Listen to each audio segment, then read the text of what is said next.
आधी हकीकत आधा फसाना, वो दावा नहीं पागलपन। इस खोज की पहली सीढ़ी पर लिखा है असंभव, नामुमकिन।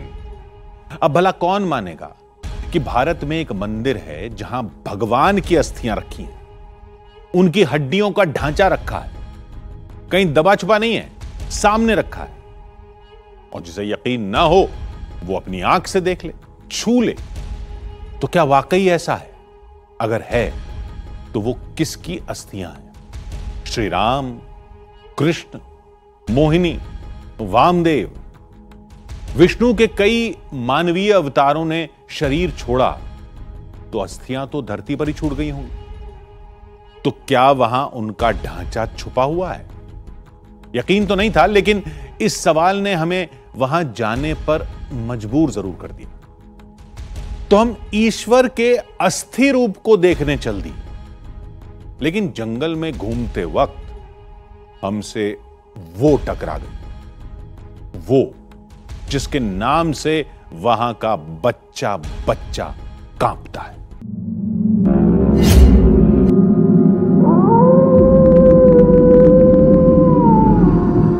अमावस की काली रात,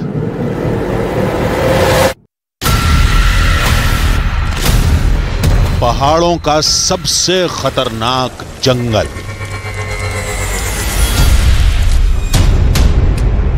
दिलेर लड़कियों का एक ग्रुप,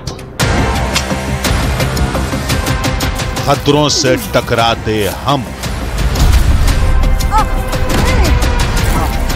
और फिर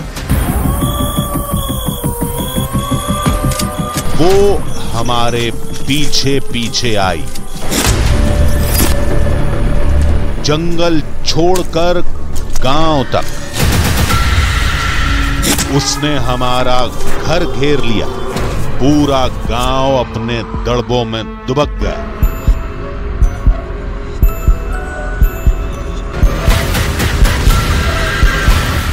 हमने मौत को टोह लेते देखा, घात लगाते देखा। वो तेंदुआ दिख रहा है ना, लेकिन वो तेंदुआ नहीं है, क्योंकि वो है ये परी।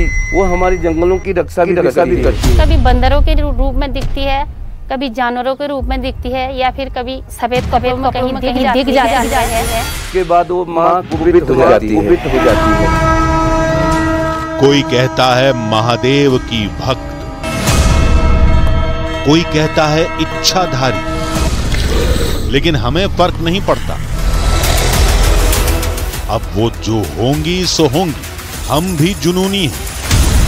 वो हमें घेरने घर तक आई थी, इसलिए हमने उसकी मांद में घात लगाई, जाल बिछाया। आज या तो वो नहीं या हम नहीं। और फिर जो हुआ,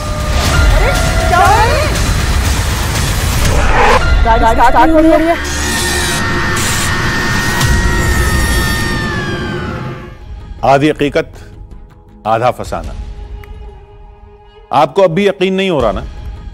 उस मंदिर में भगवान विद्यमान है, मूर्ति में नहीं बल्कि वो खुद मौजूद है, साक्षात। अब खुद सोचिए, ऐसे दावे पर भला कौन यकीन करेगा? और अगर ऐसा है भी तो शरीर क्यों नहीं है, सिर्फ हड्डियां क्यों हैं? ईश्वर तो अजर अमर हैं, तो क्या वो उनके इंसानी अवतरण की हड्डियां हैं, जैसे श्री राम, कृष्ण, वाराह, मोहिनी, या किसी और रूप की? वैसे तो मंदिर कार्तिकेय भगवान का है, तो क्या उनकी हस्तियां रखी हैं? अब इस दावे को तो हम मंदिर पहुंचते ही देख लेंगे, लेकिन जंगल में मौजूद उस दहशत का सामना कैसे करेंगे? इस सफर में आस्था और रोमांच दोनों साथ मिलेंगे। देखिए,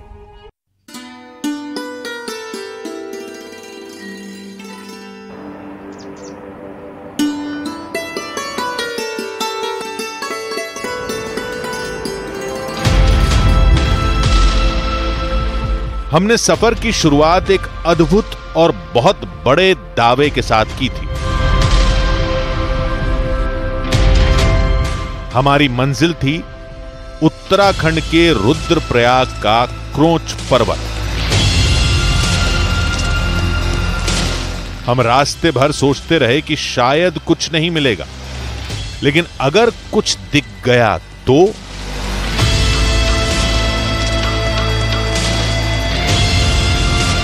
गाड़ी का सफर खत्म करके हमने मंदिर का ट्रैक शुरू किया।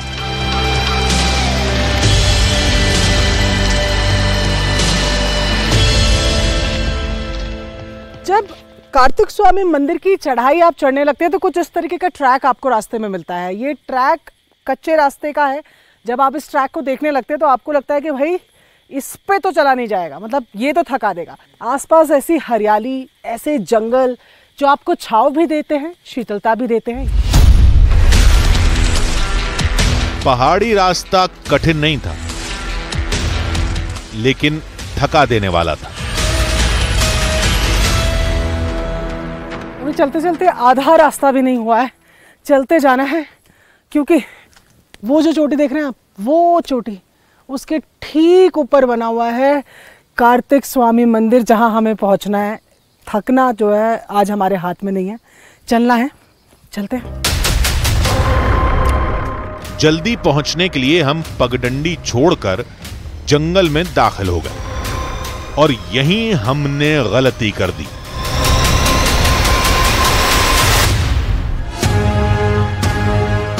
पहले कार्तिक स्वामी के मंदिर में ईश्वरीय अस्थियों के दर्शन करने का दावा, अब वन देवी की अलौकिक कहानी, इस रास्ते का रहस्य और रोमांच बढ़ता जा रहा था।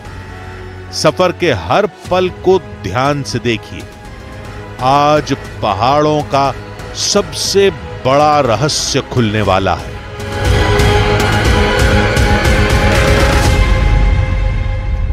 यहाँ पर केवल कार्तिक स्वामी ही नहीं बल्कि वन देवी का भी प्रभाव है। लोग यहाँ पर आते हैं, यहाँ अपनी मन्नतों के धागों को, मन्नतों की चुनरी को बांधते हुए तो जाते ही हैं, साथ ही साथ रक्षा करने की भी ये एक कोशिश नजर आती है, ये एक प्रार्थना नजर आती है। हमें सख्त लहजे में कहा गया है कि शाम से पहले यहाँ से चले जाना। ये तो हम नहीं करेंगे। हम ज़रूर शाम को रुकेंगे और देखेंगे कि जो यहाँ के लोकल लोग कहते हैं, ऐसा कुछ क्या हमें भी आभास होता है, हमें भी कुछ ऐसा महसूस होता है, या ये सिर्फ पुराने समय से चलती हुई आ रही कहानियां हैं जो आज भी आगे बढ़ती जा रही हैं। थकान भूलकर हमने तेजी से ऊपर चढ़ना शुरू किया। कुछ किलोमीटर की चढ़ाई और चढ़ी। आखिरकार ईश्वर के साक्षात सबूत समेटे कार्तिक मंदिर हमारी आंखों के सामने था। अपनी मंजिल यानी कार्तिक स्वामी मंदिर पहुंच गए। बेहद खूबसूरत लोकेशन पे कार्तिक स्वामी मंदिर बना हुआ है। लेकिन सबसे बड़ी बात यह है कि जो इस ट्रैक के दौरान जो चीज़ें नई हमें जानने को मिली हैं, उन सब की राज, उन सब की रहस्य यहीं से खुलेंगी। यहीं हम जानेंगे कि क्या है कार्तिक स्वामी की कहानी, और ये अप्सराएं कौन हैं, ये वनदेवियां कौन हैं जिनके बारे में लोग बात करते हैं, जिनकी पहचान रास्ते भर में हमने देखी है। अब इंतजार नहीं करेंगे, सीधा चलेंगे मंदिर। ये कार्तिक धाम है। भगवान शिव और माता पार्वती के ज्येष्ठ पुत्र कार्तिकेय का उत्तर भारत में बना इकलौता मंदिर। यहीं ईश्वर की अस्थियां रखी होने का दावा किया जाता है, लेकिन क्या वाकई ऐसा है?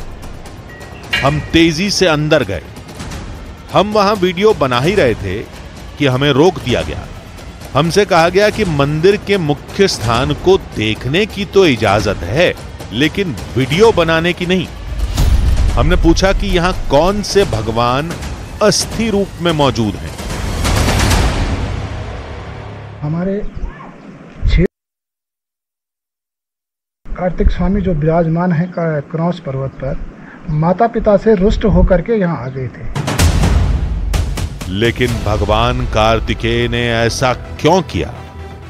जब देवताओं में ये निर्णय हुआ कि प्रथम पूज्य किसको बनाया जाए, तो उन्होंने एक शर्त रखी कि जो इस ब्रह्मांड का 3 चक्कर जो है सबसे पहले लगाएंगे वो प्रथम पूज्य माने जाएंगे। तो जैसा कि आप लोग सब जानते हैं कि भगवान कार्तिकेय का वाहन मयूर है, तो उन्होंने अपना मयूर वाहन पकड़ा और ब्रह्मांड के लिए चल दिए।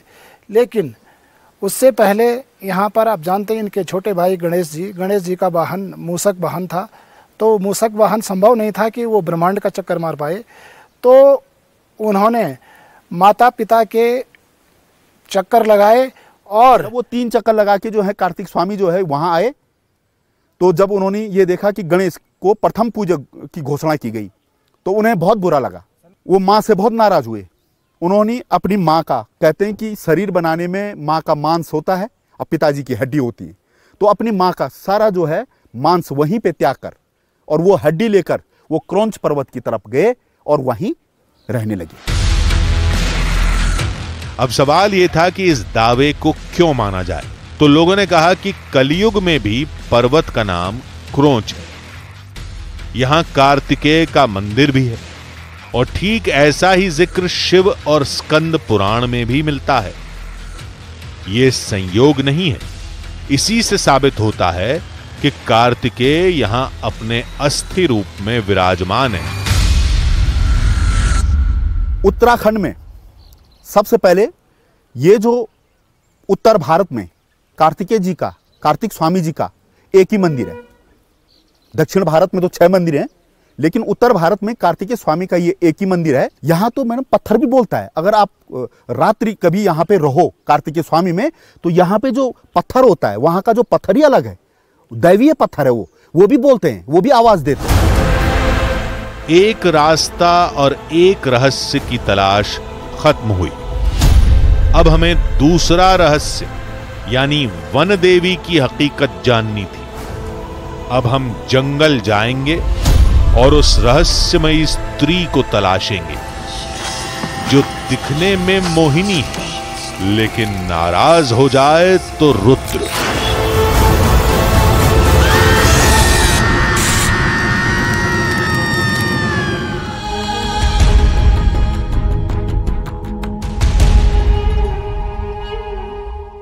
उसका भेद न आज तक खुला है, न वो खुलने देगी।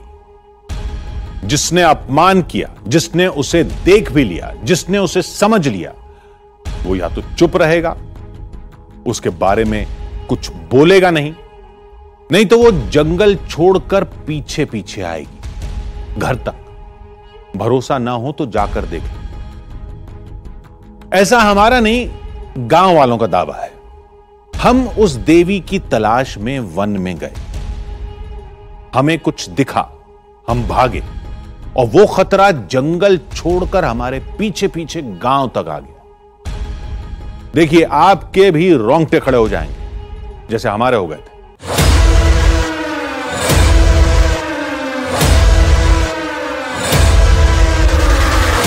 क्रौंच पर्वत में चारों ओर पेड़ों और जंगली जानवरों का साम्राज्य है।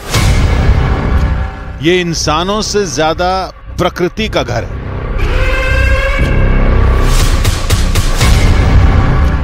और यही इसकी खूबसूरती है।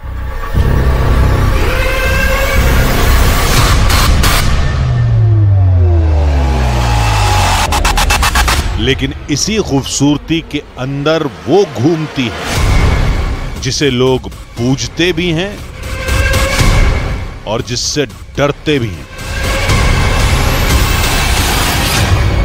लोगों ने कहा था परियां दिन में जंगल में घूमती हैं और रात में जंगल में छुपी एक गुफा में आराम करने जाती हैं।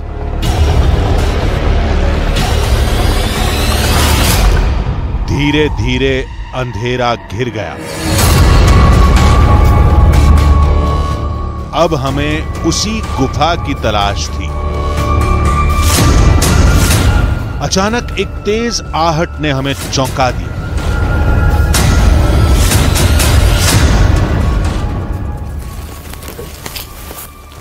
क्या हुआ?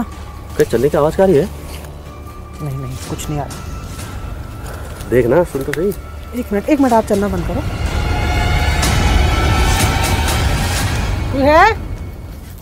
कोई है? हेलो, कोई है यहाँ पे? हेलो। हाँ जी। अरे भैया, क्या कर रहे हैं आप लोग यहाँ पे? भैया डरा दिया आपने। वो शख्स रात में जंगल में क्या कर रहा था? उसने बताया कि वो गांव लौट रहा था, तभी उसने हमारे कैमरे की लाइट देखी। उसे लगा कि वो किसी गांव वाले की टॉर्च है जो जंगल में भटक गया। फिर हमने उससे गुफा के बारे में पूछा। हम लोग असल में गुफा ढूंढ रहे हैं, तो हमें बताया है कि इस जंगल में गुफा है। आपको पता है किस डायरेक्शन में जाना चाहिए, हमें क्या करना चाहिए? नहीं, कोई गुफा नहीं है। किसी ने मुझे लगता है गलत जानकारी दे दी आपको। यहाँ पे कोई गुफा नहीं है। यहाँ पे ये जंगल है और रात का टाइम हो रहा है। यहाँ पे सिर्फ आपको लेपर्ड मिलेगा, गुलदार मिलेगा, जंगली सुअर मिलेगा और भालू मिलेगा बस। आवाज आ रही है कहीं, इस तरफ को देखना जरा। पुजारी उधर देखो, लाइट बंद करो, रोशनी दिख रही है, देखो रोशनी। उस तरफ देखो जरा, रोशनी नजर आ रही है। मुझे ऐसा लग रहा है लेपर्ड है ये। हम जितनी तेज भाग सकते थे भागे। भागते भागते हम उस शख्स के गांव पहुंच गए। उसने अपने घर में हमें जगह दी, लेकिन जैसे ही हमने कमरे की खिड़की से झांका तो हमारे होश उड़ गए।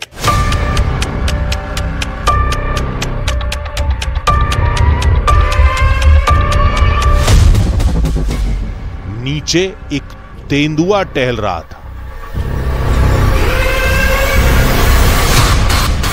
हमारे घर के इर्द गिर्द। हमने सवालों के घेरे में पूरी रात गुजारी। सुबह होते ही रहस्य सुलझाने का जुनून खौफ पर हावी हो गया। हम लोगों के साथ खुद एक घटना हुई है जब हम लोग जंगल पे वन विभाग के गेस्ट हाउस में थे और वहाँ पर हम लोगों ने एक टोकरी देखी। हम 8-10 लड़के थे, हम कमरे में रुके हुए थे। हम सब लोगों ने उस टोकरी को धिक्कारने का काम किया और जैसे ही हम सोने लगे, रात होने लगी, तो मेरे बगल पे ठीक एक लड़का था, अचानक से उठा और अचानक से भागते हुए वो दरवाजे की तरफ भाग गया और उसका सर दरवाजे पे लगा, क्योंकि कांच का दरवाज़ा था, और उसके नाक पे यहाँ से पूरा खून आने लग गया। फिर हमने पूछा क्या हुआ, तो वो बार बार कहने लग गया, यार एक वन देवी के रूप में एक औरत आ रही है, सफ़ेद कपड़ों में आ रही है, और वो बार बार मुझे इशारा कर रही है, ऐसे बुलाने का इशारा कर रही है। और इसीलिए वो कह रहा, मैं जहाँ मुझे खिड़की दिख रही है, दरवाज़ा दिख रहा है, तो मैं उसी तरफ, जिस तरफ वो जा रही है, उसी तरफ मैं भागने की कोशिश कर रहा हूँ। कुछ घंटों बाद रात भी हो गई।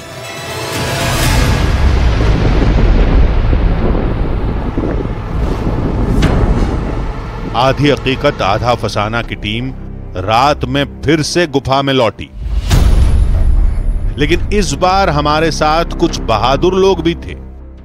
हरिंद, आप आगे आ जाइए और ये मशाल भी देखिए हम लोगों ने तैयार कर ली, क्योंकि यहाँ से ऊपर थोड़ा सा एक्सप्लोर करके देखते हैं कि क्या है। हालांकि रात बहुत ज़्यादा हो गई और लगातार खतरा भी ज़्यादा बना रहता है, लेकिन क्या गुफा में आगे मिलता है वो भी देखना ज़रूरी होगा। तो चले हम लोग, तैयारी कर लें? तैयारी कर लें। चलिए, मशाल हमारी रेडी है। आप आगे जाएंगे, आप पीछे जाएंगे, कैसे करेंगे? आप आगे चलिए। हमने गुफा के अलग अलग हिस्सों में घूमना शुरू किया। आराम से जाओ। गुफा कभी गहराई की ओर जाती, कभी रास्ता संकरा हो जाता।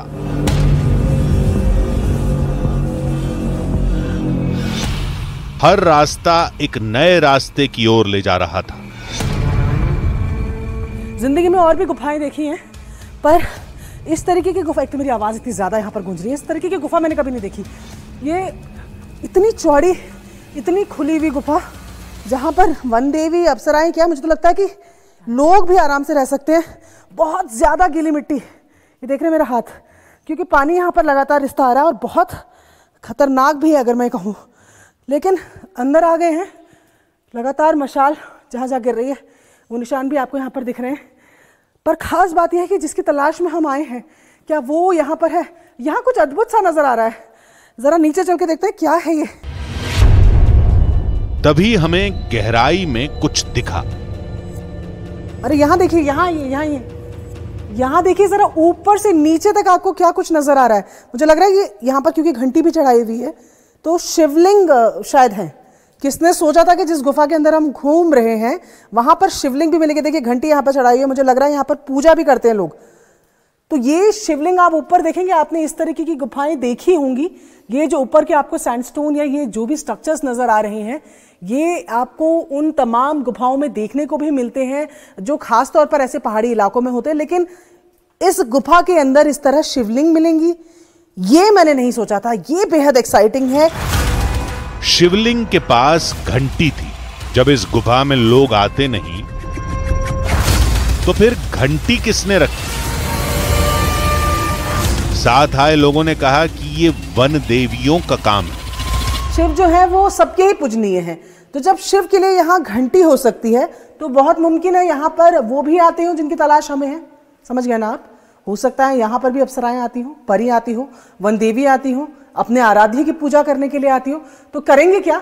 हम इंतजार करेंगे। आज हम इंतजार करेंगे, हम यहीं बैठ जाएंगे और देखेंगे कि क्या कोई यहाँ आता है। जैसे कि यहाँ की कहानियों में कहा जाता है कि परियां रात को गुफा में विश्राम करती है। क्या इस गुफा में, इस भव्य गुफा में, इस अद्भुत गुफा में कोई आता है? आज इसका इंतजार यही होगा, यहीं बैठकर इंतजार करेंगे। जब तक मशाल जलेगी तब तक इंतजार करेंगे।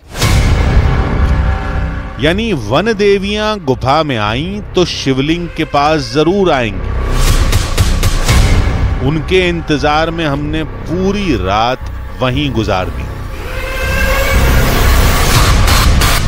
लेकिन कोई नहीं आया। रात बीत गई है। रात भर यहाँ पर चमगादड़ों की आवाज़ों के अलावा, कीड़े मकोड़ों की आवाज़ों के अलावा, कहीं कहीं दूर से पता नहीं पानी की आवाज़ आ रही थी। इसके अलावा कुछ और हमने यहाँ महसूस नहीं किया। गुफा रात भर हम यहाँ रहे, मशाल बुझ गई, अपने फ़ोनों की लाइट के साथ रहे, वो बुझ गई तो भी इंतज़ार किया। अब गुफा के बाहर देख रही हूँ तो हल्की हल्की रोशनी नज़र आ रही है। साफ है, सवेरा हो चुका है। यहाँ हमें कुछ नहीं मिला। अब यहाँ ठहरने का कोई मतलब नहीं है।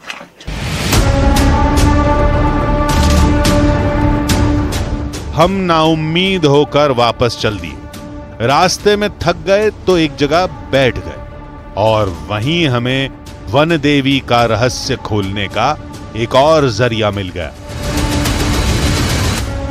कल हमारी ठंड में बीती है, कुछ नहीं मिला। आज आखिरी दिन है। यहाँ कहा जाता है कि सूर्यास्त के बाद आना मना है। हम सूर्यास्त के बाद यहाँ रुके रहे, पर अरे यहाँ तो लड़कियों का झुंड जा रहा है भाई। अरे कहाँ जा रहे हो आप लोग? मंदिर तक। मंदिर तक जा रहे हो? हाँ। ये शाम को तो मना करते हैं, बोलते हैं वन देवी वगैरह आती है। हम नहीं डरते।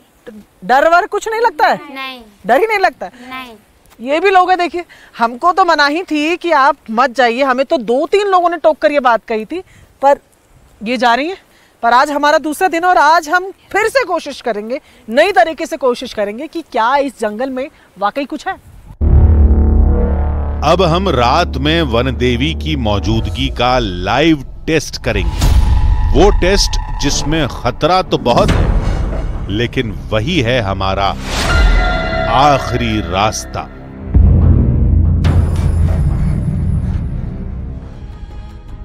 आधी हकीकत आधा फसाना। उन जंगलों के आसपास रहने वाले हर बाशिंदे को वन देवियों पर यकीन था, लेकिन जरूरी तो नहीं कि सब एक ख्याल हो। जैसे हमें विश्वास नहीं था, ठीक उसी तरह उन लड़कियों को भी यकीन नहीं था जिन्हें हमने मंदिर की ओर जाते देखा। वो भी शाम ढलने के समय।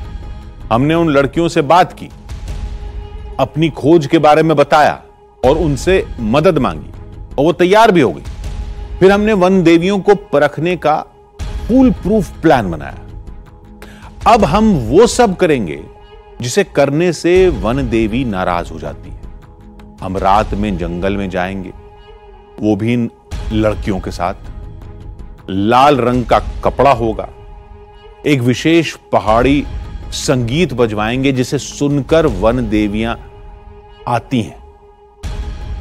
रात ठंडी थी, लेकिन यकीन मानिए अब जो आप देखेंगे उसे देखकर माहौल गर्म हो जाएगा। हमने रात में फिर जंगल में डेरा डाला। इस बार हमारे साथ वो लोग थे जो वन देवी को समझते हैं, और नाराज होने पर उन्हें मनाना भी जानते हैं।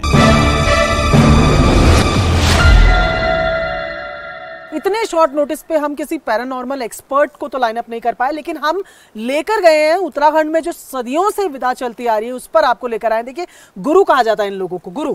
ये इनके पास अपने कुछ वाद्य यंत्र हैं। पहले तो जानते हैं कि क्या वाद्य यंत्र क्या है सर। ये डमरू है, ये थाली है। अच्छा, इनको बजा के हम यहाँ देवी अवतरित करेंगे। यहाँ अगर देवियाँ हैं, वन देवियाँ, तो उनको अवतरित कर देंगे हम।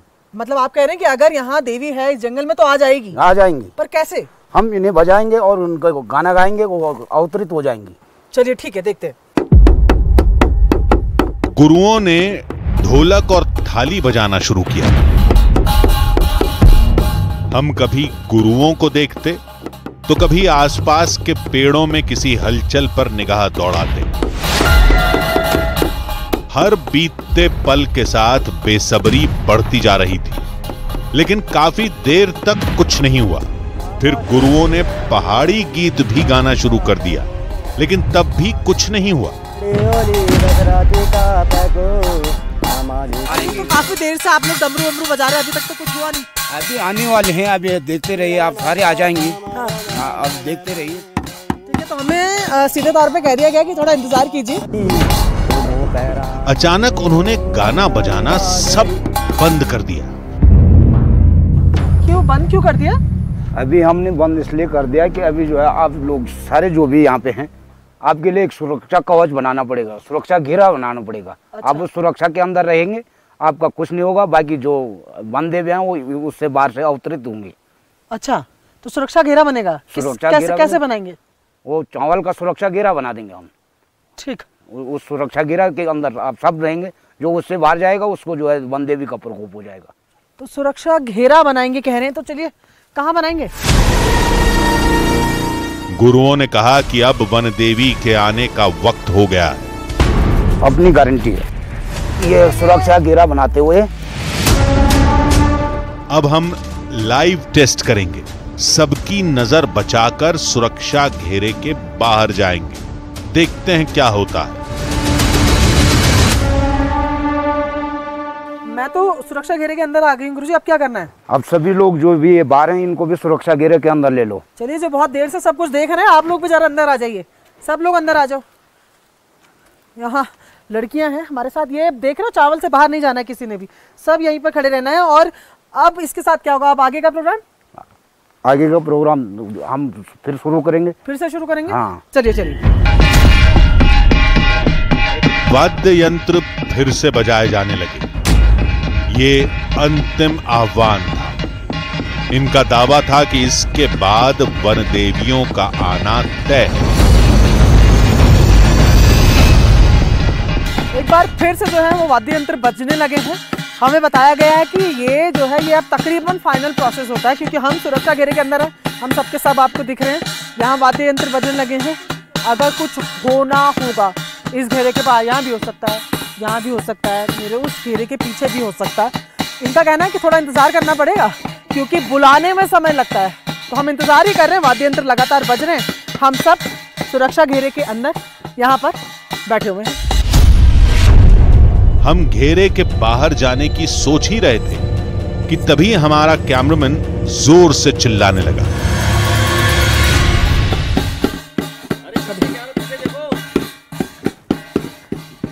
अरे क्या हुआ? क्या हुआ? क्या हुआ तुम लोगों को? अरे क्या हो रहा है? अचानक वो लड़कियां अजीब हरकतें करने लगीं।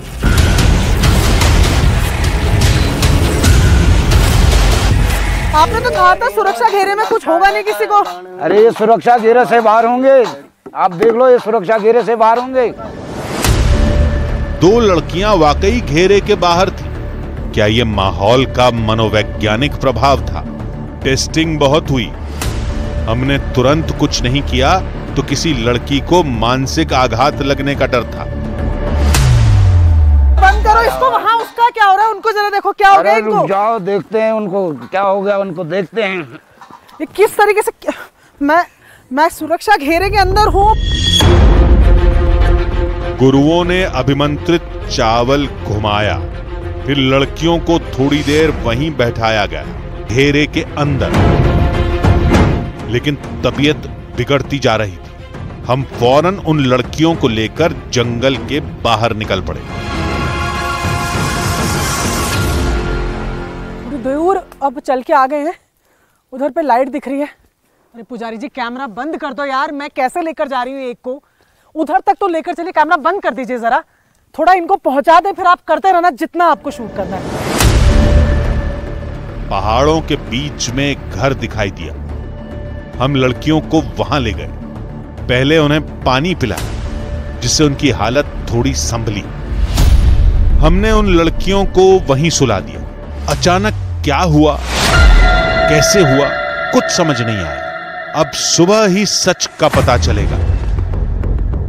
हमने पूरी रात वहीं गुजारी, लेकिन सुबह भी लड़कियों की तबीयत ठीक नहीं हुई। लड़कियां कुछ बोल नहीं पा रही थीं। उनके चेहरे पर अजीब सी बदहवासी थी। लोगों ने कहा कि इन्हें वन देवी को चुनौती देने की सजा मिली, लिहाजा उन्हें वन देवी के मंदिर ले जाइए। डॉक्टर के पास तो हमें जाना ही था। हमने सोचा कि रास्ते में मंदिर में भी रुक जाएंगे। हम सीधे वन देवी के मंदिर पहुंचे। यहाँ हम आ गए हैं और यहाँ जहाँ ये पूरी चुन्नियाँ पूरी आस्था के साथ बंधे हुए हैं, ये यहाँ पर आए हैं। ये यहाँ पर हाथ जोड़कर अपने उस मजाक के लिए माफ़ी मांग रहे हैं जो इन्होंने कल किया। गांव वालों का कहना है बस एक यही तरीका है जिनसे इनकी बिगड़ती तबीयत दोबारा से नॉर्मल होने लगेगी। लड़कियों ने हाथ जोड़कर माफी मांगी और फिर वो हुआ जिस पर आपको भी यकीन नहीं होगा। जो जुबान आधा घंटा पहले बंद थी, वो माफी मांगते ही अचानक फिर से खुल गई। पता नहीं, अचानक हम उस गोले से बाहर गए थे। उसके बाद हम कुछ बोलने की कोशिश कर रहे थे, उसके बाद हमें कुछ याद नहीं है। हाँ, थोड़ा ठीक है। जुबान तो खुली, लेकिन फिर उसने जो बोला उसने रहस्य को और घना कर दिया। पर अब एक बात तो एकदम साफ है, कार्तिक धाम में कार्तिकेय के अस्थि रूप का होना और जंगल में वन देवियों की मौजूदगी, ये मान्यताओं और आस्था का विषय है। और ये आस्था इन पहाड़ों की तरह हमेशा अचल और अखंड रहेगी।